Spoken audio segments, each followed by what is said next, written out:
Harihi Om Tat Sat. Shri Gurubhyo Namaha. Harihi Om. Om Sada Shiva Samarambham Vyasa Shankara Madhyamam Asmadacharya Paryantam Vande Guru Paramparam. Shruti Smriti Purananam Alayam Karunalayam. Namami Bhagavat Pada Shankaram Loka Shankaram. Shankaram Shankaracharyam Keshavam Badarayanam. Sutra Bhasha Kritau Vande Bhagavantau Punah Punaha. Om Ishvara Gururatmeti Murti Bheda Vibhagine Vyomavadvyapta Dehaya Dakshinamurtaye Namaha. Om Sahana Bhavatu Sahanau Bhunaktu Sahaviryam Karavavahai Tejasvinavadhitamastu ma vidvishavahai. Om Shanti Shanti Shanti. Om Namaschandikayai. Om Namo Bhagavatयै Shri Mahakali Mahalakshmi Mahasaraswati Rupinyai Parashaktyai Mahashaktyai Bhavatarinyai Bhavatarinyai Bhavatarinyai Sarvashaktimayai Rajarajeshwariyai Bhavanyai Sarvarogashamanyai Sarvadukkhashamanyai Sarvasampatpradatriyai Sarvavidyapradatriyai Sarvajnanapradatriyai Sarvakaryajayapradayinnyai Sarvabhishtasিদ্ধিদায়ৈ Durgāyai Mūkambikāyai Sharadāmbayai Kāmakṣyai Vaishnavyai Lalitambikāyai Shri Mahatripurasundaryai Mātre. Om Namaschandikāyai. Om Sarvamangalamāngalye Shive Sarvārtha Sadhike Sharanye Trambake Gauri Narayani Namostute.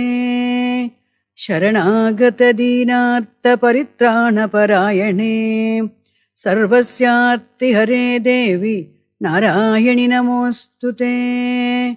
Sarvaswarupe Sarveshe Sarvashakti Samanvite Bhayebhyastrahino Devi Durge Devi Namostute. Indriyanam Adhishthatri Bhutanancha Khileshu Yam Bhuteshu Tadatam Tasyai Vyapti Devi Namo Namaha. Chitirupena Ya Kritsnam Etad Vyapya Sthita Jagat Namastasya Namastasya Namastasya Namo Namaha. Sarvarupamayi Devi Sarvam Devi Mayan Jagat Atoham Vishwarupam Tam Namami Parameshwari.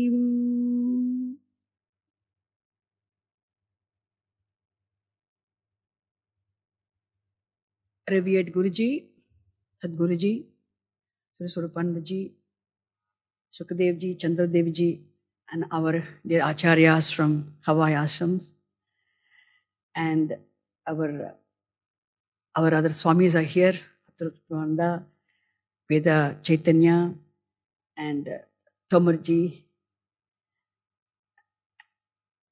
and our trustee Bhavana Pandey has come, Sarthaka, our student is here, and also all my dear Portuguese Yoga Acharya friends, and other people from Spain, and people from Germany, and all of you. I think most of you I met 2 years ago.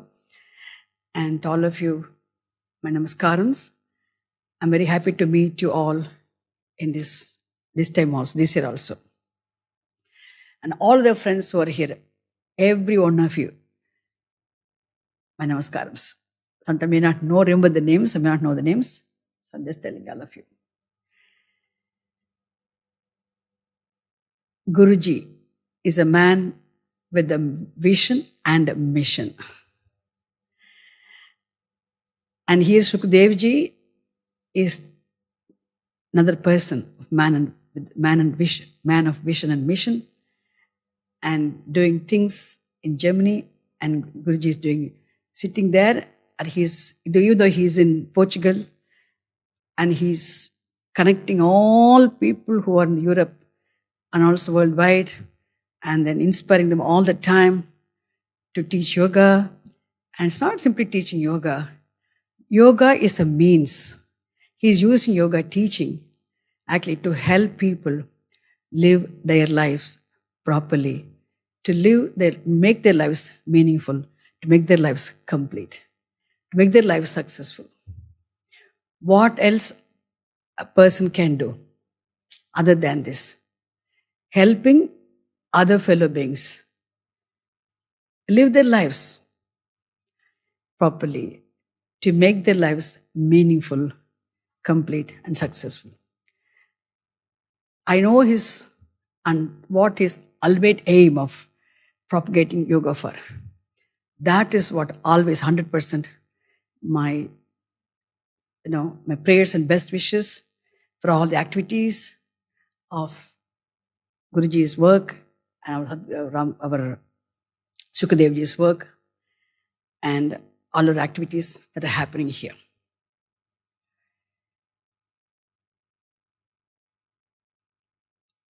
Every day we are doing our activities. Every day we are getting up. We have shower. I'm taking simple language, okay? We get up in the morning, have a shower, do your yoga, and you have your breakfast and go to work, earn money, come back in the evening. Routine goes. It goes. So all activities only. Simple activities. These actions, the regular, everyday, day-to-day activities become yoga if you know the purpose of living this life. The purpose of living this life is known. Ultimate goal of life is known. Then anything you do becomes yoga. Without knowing the goal of life, what am I living this life in this world as a human being for? What am I living this life for? That may be very clear. What are you living this life for in this world? If I ask you, what will you say? Simply doing yoga morning till evening, or practicing asanas, as you practicing pranayama, or working, or earning, or living, eating, drinking. Only this is what am I living this life for? Going on a holiday, enjoying life, having pleasures in life. What am I living this life for as a human being ultimately? Of course, we have to eat, we have to drink, we have to bathe, we have to earn our livelihood. We have to earn. We have to do something for what we're living, what we're eating and drinking. We have to contribute also. That's okay. We're doing all these things. We have to do. No choice. These are all done for living this life. Working, earning money, saving, looking after health. These are all activities for living this life. But what is this life lived for? We are not living our life for this itself. There's a different purpose, isn't it? If you say, people must use big words. Moksha, muktihi, vimochanam, mukuhu. They may use different words. In English, we can translate all those words as freedom. Freedom from limitations. Freedom from limitations means what? We are limited. We are not able to be happy always. We are not able to be happy everywhere. We are not able to be happy with everybody. Isn't it true? Are we able to be happy always? Tell me. Put up your hands. Are we able to be happy with everybody? Are we able to be happy with everywhere? No. That is what is limitation. We are not able to be happy always. We are not able to be happy everywhere. We are not able to be happy with everybody. That means we are limited. If we are able to be happy everywhere, everybody, with everybody, always, then we are limitless. There's no limitation. But tell me, how many of you want to be happy only at home in the mornings? How many of you want to be happy everywhere? Put up your hands quickly. How many of you want to be happy always? Everywhere. Some of them are not putting up. How many of you want to be happy with everybody? Why hesitation? There are yoga students. Put up your hand like this. Yoga students are very brisk students. I always tell them, oh, come and see. I went back and told after last program we had in Spain, and Sadhguruji invited me for that. I had the fortune of meeting Sukhdevji there, and I went and told everybody, all yoga students are so brisk and brilliant and always bright. Tell me, please tell me, put up your hands. How many of you want to be happy always, everywhere, with everybody? Okay. That is what is limitlessness. Understand? That's what is limitlessness. So, is it possible to be happy everywhere, always, with everybody? Yes. It is possible. How is it possible? It is possible. What Vedanta Shastram says, if you discover the truth, it is possible. If you discover the reality, it is possible. Where is the reality? What's the reality? Reality of the whole cosmos. Reality of everything. If reality with reference to ocean is water, I say with reference to the ocean, reality is the water. The truth is the water. Why do you say truth with reference to ocean is the water? If we remove the water, the name ocean will not be there. The form ocean will not be there. Isn't it? That is why, what is that one thing which makes the ocean exist? What is that one thing without which ocean will disappear? The form will disappear, name will disappear, the purpose itself also will disappear. Similarly, just as with reference to ocean, there's one truth called water, with reference to this entirety of the cosmos. Inexplicably vast cosmos also, there is one truth, one reality. And that reality is the truth of every one of us. Every one of us, everything that is here. Everything that is here is in and through pervaded by that one and the only truth reality. What is that reality? We are all different. Physically we are different. Complexion wise we are different. Language wise we are different. Customs wise we are different. We all have come from different parts of the world. Languages are different. Habits are different. Our thinking sometimes is different. Intellectually, people are of different education, knowledge. Intellectually, we differ. Physically, we differ. Emotionally, we differ. We are all different. Appearance, we are different. But absolutely, factually, essentially, we are all one. This is a fact. It is not cock and bull story. How all waves are countless, different waves, but all are essentially one and the only truth, water. Isn't true or not? Here also, our Vedanta Shastram reveals this fact. All are different, but all are essentially one. In spite of being different, all are essentially one.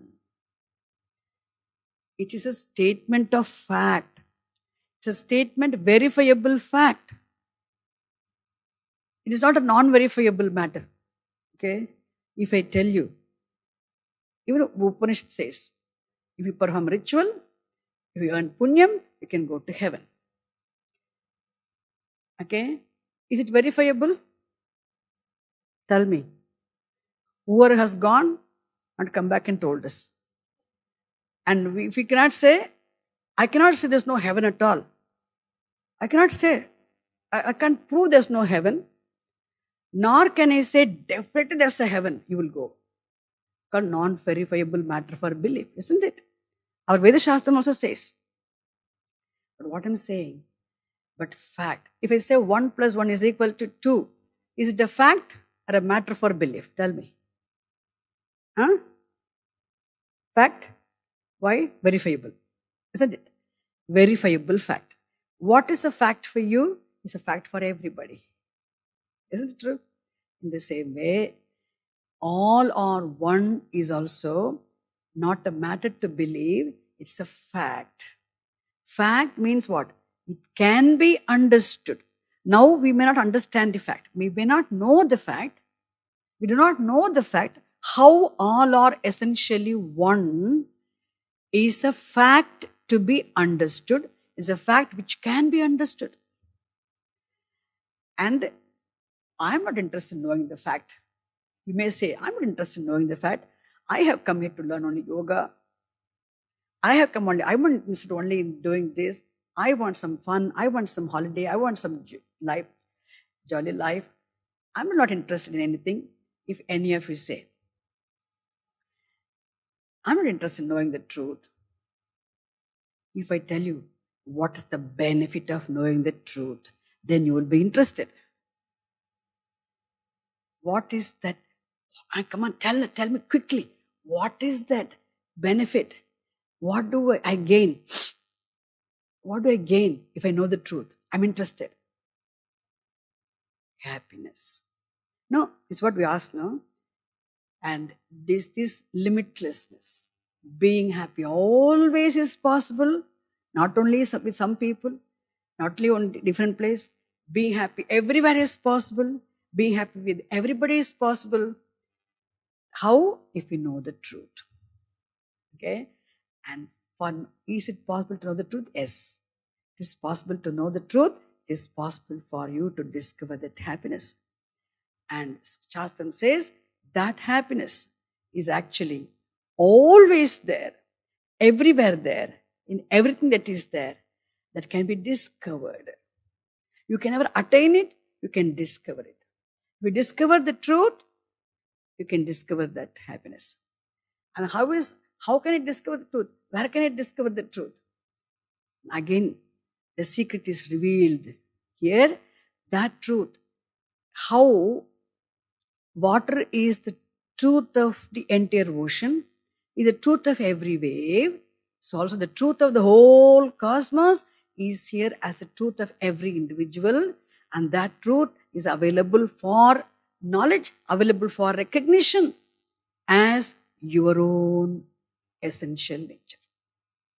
Which means you all know you are, we all know we are, but we do not know what we are, isn't it? So here, if you discover what you are, then you have discovered what the truth of the whole cosmos is, you have discovered what happiness is. Simple. But next question comes, how can I discover the truth? Obtaining as my own self, in my own mind, I can discover. Yes, promise. You can discover. Promise. You can discover the truth. You can discover that happiness as yourself, not anywhere else. But to discover that, you must be mentally ready. You must be prepared, isn't it? What do? eat food 3 times a day, or 2 times a day, like in ashram, and eat food, and physical growth is taken care of. When the baby is born, do you make the baby overnight big grown-up person? Baby is born, first day, second day, third day, 1 week, 1 month, 1 year. You feed the baby very, very carefully, little food, and see the baby's body grows slowly. 24 years, 25 years, okay, and the person becomes fully grown individual adult. How long? 24, 25 years. It takes for a person to go physically completely grown up individual person. Even physical growth takes so many years. In the same way, emotional growth, emotional maturity, mental growth does not happen overnight. So physical growth, you need not do anything. You have to eat. You eat, physical growth is taken care of by nature. But emotional maturity, you have to initiate. You have to take care of your emotional growth. How can you grow emotionally? How can I become emotionally mature? What is the scale with which I can measure my emotional maturity? How mature I am? How much I have grown? How can I understand? If our mind is free from all emotions in the sense, free from desire. Shastram does not say give up desire. Please understand, okay? We cannot give up desires. We need not give up desires. Shastram never says you should give up desires. Okay? Desires are naturally part of us. How outside hair is naturally part of us, hands and legs are part of us. In the mind, desires are naturally part of us. And desires are okay, wonderful. We have raga, we have dvesha. We have passion, we have aversion. Strong likes and dislikes. Are you listening? Okay. So desire is in two forms. Strong likes, strong dislikes. I like this person, love this person. I hate that person. We have strong likes and dislikes. Anger. How many of you do not know anger? Put up your hands. I don't know what anger is.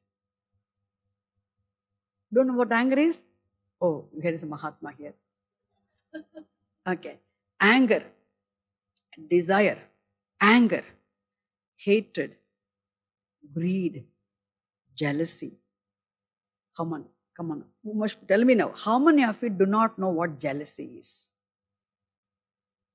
Jealousy, envy. You all know what envy is. Naturally, we don't need to feel shy, bad about being envious, being jealous, getting angry, having strong likes and dislikes. You don't need to feel bad about it. That is very natural. How you have headache, na? How many of you haven't got headache? Tell me. Headache, once in a while fever, once in a while nose block, once in a while cough. You get all physical illnesses. In the same way, anger, jealousy, hatred, fear, anxiety, likes and dislikes, they're all emotional disease, mental disease. Okay, very natural. But they will not. If they're all not there, you are mentally prepared, pure. Is it possible to have mind without those things? We cannot get rid of these overnight. Okay. Therefore, gradually, the mind is like a baby, our little delicate darling baby. The mind baby has been looked after very well, carefully. Mind baby. Okay. Mind is a lot of care, attention. How you listen? So here, I want to tell you, when a person seriously understands, oh, the whole life's efforts ultimately is for discovering happiness. I want to do this, I want to do this, I want to achieve this, I want to accomplish, I want to get this award, I want to do this. Doing everything is ultimately for what? For my happiness. What is that I'm searching for through all my accomplishments, through all my achievements, through family, through having progeny, through having children, helping them grow, getting many degrees and getting good jobs and earning money and getting awards. What am I searching for in life? Ultimately, please understand, through all our achievements, through all our accomplishments, what we really want is happiness. Okay? And that happiness, this is a fact. Whether you believe it, you don't believe it, this is a fact. That happiness can be discovered as the very nature of reality, as your own essential nature. Really? Yes. It is discoverable. When a person understands, okay, if I discover the truth, then I can discover happiness. Discovering the truth and discovering happiness are not two things, one and the same. If you know what fire is, you know what the heat is. Do you need to work very hard to discover what the heat is once you know what fire is? No. Knowing what fire is itself is what? Knowing what heat is. In the same way, if you know what the truth is, you have discovered what happiness is. If you know what the fire is, you know what the heat is. If you know what the sun is, you know what the brilliance is. There are two things. Knowing the sun is knowing the brilliance, knowing the brightness, sunlight. In the same way, discovering the truth is discovering your own essential nature of happiness. Understand? And when a person understands, oh, for every human being, life becomes absolutely successful, irrespective of whether you have accomplished what you achieved in life, what you have not achieved in life. People must be having a lot of problems. Oh, I wanted to do this, I want to achieve this, I didn't do this, I didn't do this. People may think whether life is life of failures, life of successes, doesn't matter. Any failure in life is relative failure. Any success in life is relative success. If you discover the truth, that is the accomplishment of the absolute success. Do you all want to be absolutely successful or not? So absolute success is in discovering the truth. So what makes the life, a human life, meaningful, complete, successful is this discovery of your own essential nature, discovery of the truth of the entirety of the cosmos. That's yourself. In philosophical language, we use the term truth, reality. In the language of Puranas, we say Bhagavan, Ishvara, the Lord. Discovering the truth is discovering the Ishvara, discovering Bhagavan, discovering happiness, discovering the oneness of the whole, the truth of all. Therefore, when a person understands, oh, this is what I'm living my life for. Being born a human being, I'm different from all the living beings. As a human being, you are the only most sophisticated, highly blessed being in the world. Know why? You alone are eligible to discover the truth. Okay, you alone know you are. No other animal in the world, no monkey, donkey, okay, no cat, our beloved dear dogs, no other animal, no other creature, no other plant, even the huge elephant animal, the king of forest, the lion, no animal is blessed with this unique knowledge of self-existence in terms of I am. Do you know you are here? Do you know you are? Do you know you are or not? You all know you are. Does animal know? Does animal have this knowledge? I am. Elephant does not know, I am elephant. Lion does not say, I am a lion. This self-consciousness is not there on the part of any animal. Understand? Therefore, human beings are blessed with this unique knowledge of self-existence in the form of thought in terms of I am. Therefore, you know you are. Therefore, you alone, you human being alone are eligible to discover what you are. When you discover what you are, you discover the truth of the whole cosmos. You discovered happiness, you discovered Bhagavan, you discovered the Lord. You will see how you are not separate from the Lord also. What I'm saying, in Shastram it is said, the day you understand this fact, oh, I have a greatest purpose in life, okay, in accomplishing which, in fulfilling which, my life becomes absolutely meaningful and successful. So I want to discover the truth. I must discover the truth. I must discover the truth. I want to discover the truth.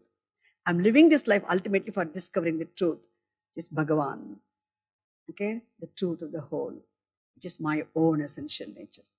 When a person discovers this, that I have to discover myself, understand this fact that I have to discover myself, it is that day a person becomes a spiritual person. Understand? Who is a spiritual person? The spiritual person is the one who knows the purpose of living this life being discovery of the truth. And once you know the value of this knowledge and you become committed to the pursuit of this knowledge, then the person who is committed to the pursuit of this knowledge is a spiritual person.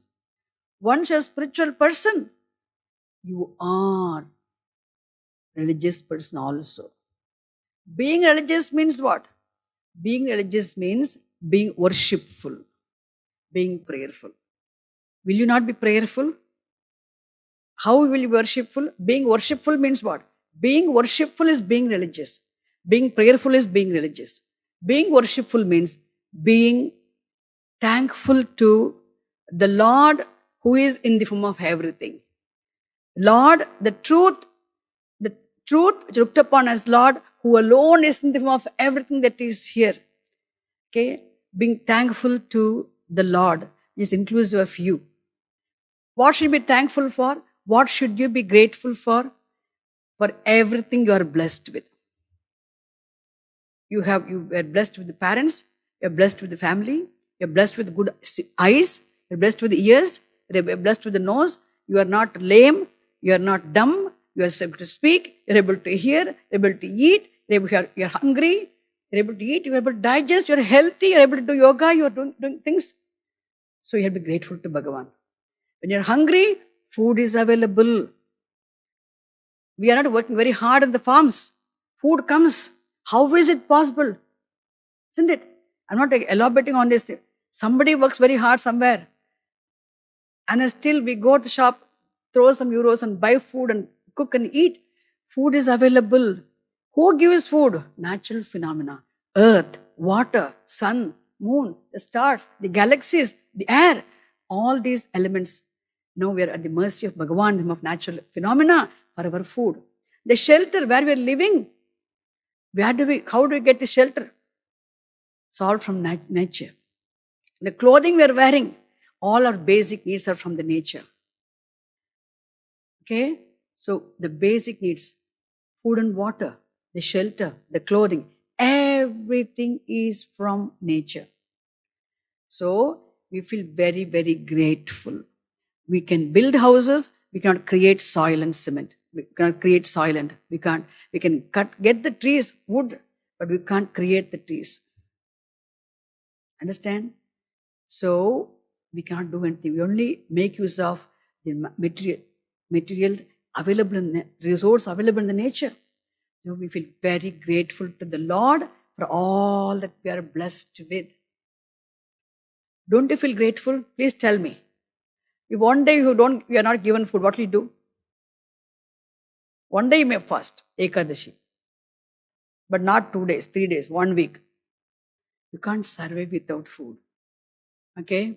we are able to get food because nature blesses the food. We get water. We had to be thankful to Bhagavan in the form of natural phenomena for all that we are blessed with. Okay? So expressing our gratitude to Bhagavan in the form of natural phenomena, all the natural phenomena, acknowledging their contribution, abundance of contribution for our well-being. Okay? We prostrate.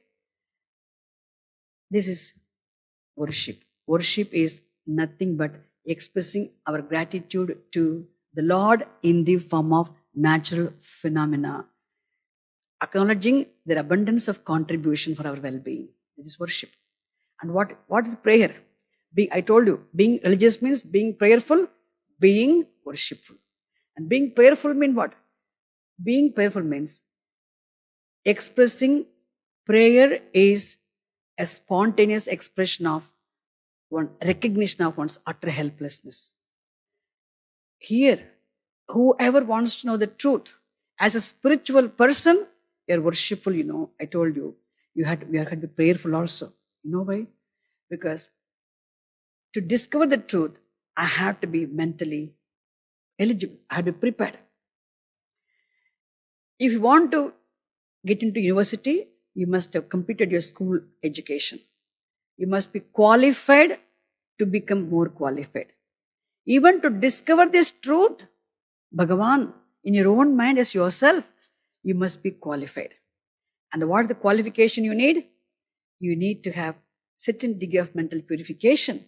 You must, you must be able to manage your strong likes and dislikes, anger, all must be managed. Then you have a certain degree of mental purification. But how are you going to do it?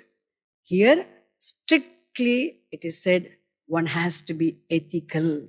One has to live a life of universal values. No choice. One has to live a life of universal values. So, if I want others to speak the truth, I must speak the truth. If I want not to hurt me, I should not hurt others. If I want others not to steal mine, then I should not steal others. I should not cheat others. Isn't it? If I do not want others to do any harm to me, I should not do any harm to others. With understanding, strictly, consciously, thoughtfully living a life of universal values is very, very important for a spiritual aspirant to be prepared, to become eligible for discovering the truth. Understand? Therefore, I want to be righteous. I find very difficult to live a life of righteousness. Very difficult for me to live a life of values. So what should I do then? That is why when you feel helpless, you have to seek Bhagavan's grace. Okay? Prayer is a will-involved auto-suggestion. It works. As an action, no karma ever goes waste. Act of prayer works. It does work. Understand? That is why we had to be prayerful. What's the prayer? Oh Lord, please bless me with the knowledge of right and wrong. Please bless me with all knowledge and strength to choose to live a life of values. Bless me with a strong will to choose to do the right, to refrain from the wrong. Please bless me with knowledge of what I can change, what I cannot. Bless me with all knowledge and strength to change intelligently, prudently what I can, to accept gracefully what I cannot. This is an exalted, all-inclusive, complete prayer. When you pray to the Lord by being able to live a life of dharma, because I know I want to live a life of values, but I'm not able to live a life of values. I'm cornered in the situation, isn't it? To go against the values. My own. So, this is why we have to be being prayerful is being prayerful for the strength to live a life of values. Understand? So, being prayerful and being worshipful is being religious. And if you follow strictly the life of values, you are ethical. As a spiritual person, You are a spiritual person, knowing the goal of life. You are religious, you are ethical. Understand? Now, being ethical, being conscious of values, being prayerful, being worshipful, as a spiritual person, when you do everything you do with the proper attitude, what are we doing? I'm doing this for living this life. But my life itself is for ultimately to prepare my mind for knowledge, for the vision of Bhagavan. With understanding, when you do everything you do becomes offered to the Lord. Okay? So doing everything with the proper attitude as an offering to Bhagavan is what? Yoga. And you do every day, you exercise. If you go and learn yoga elsewhere, that is exercise. You learn yoga in Shivananda ashrams, wherever the yoga center in Portugal, and their teaching of yoga is different. They're not simply teaching you yoga as a mere physical, only for physical fitness and to become a slim beauty in the world, Miss Beauty of the world. No, not for that.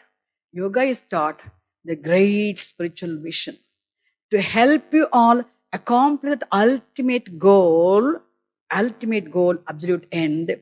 The goal is very far, doesn't matter. You all have to place yourself the right track of the proper way of life.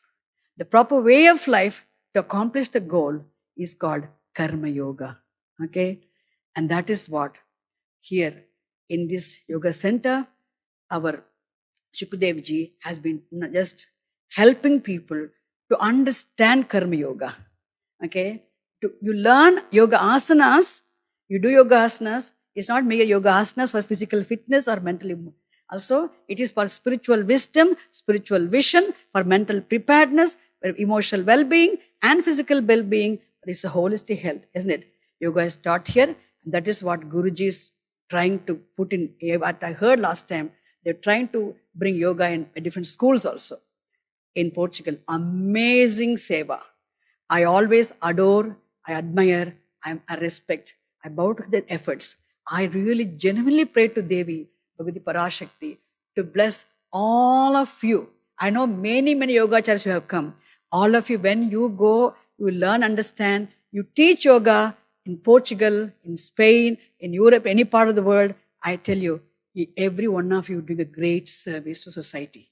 You know, you are getting the society, you are helping people to become physically healthy, emotionally healthy, intellectually sharp. No, intellectual sharpness comes when you live strictly a life of disciplined life. Otherwise, will not come. Physics, chemistry, education alone will not make a person intellectually sharp. Living a consciously a life of dharma makes a person intellectually very sharp.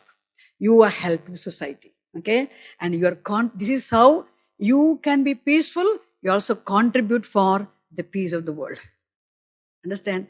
So you're all doing a great job, all acharyas, all teachers, and wish you all the best. My prayers and best wishes for all of you. And thank you, Guruji. Thank you, Sukhdevji. And thank you, Chandra Devji. Always she communicates with me for anything, by whatever accomplishments are happening in this, what awards are given to Guruji, or whatever they have achieved there in the field of activities. She informed me, and I'm very, very happy. Every time I hear something, I'm always very pleased. Oh, this has come. Very nice. Yes, they have done this. Very nice. I always feel that way. And then I'm telling you, it is not an ordinary joke. Even though last time, the much bigger crowd I saw in Spain, but even then, I see all the people, and it is not a small crowd. I know every one of you have with you many thousands and thousands and thousands of people with you. Every teacher can go and bring many people. You can teach many people, you can create more teachers also. Bring more people for yoga. That must be the aim. Okay? Bring more people to yoga, make more teachers, teach the whole society, is it? Make everybody a yogi. And thanks to all Karma Yogis who are present here and who can't quietly assuming doing a lot of good work here, seva here. And thanks to all of you, and namaskars. If any of you have any questions, I think time, I think, no time. Okay, already time is over. If you have any questions, I'm here for 3 days. I'm going to be hanging around here 3 days. Because I'm with 100% with Shukdevji and of course Guruji for all the projects they're doing. I'm 100% I'm with all of them. So I'm here for all 3 days. And if you have any questions anytime, you can meet with you and talk to me. Okay? Namaste. Any of you interested in learning Vedanta also, you can give your, there's a paper or book, you can give your name or address, not the address, your email ID, the phone number. Okay? Interested. And which will be done with Guruji's blessings and Shukdevji's support. Okay? Namaste.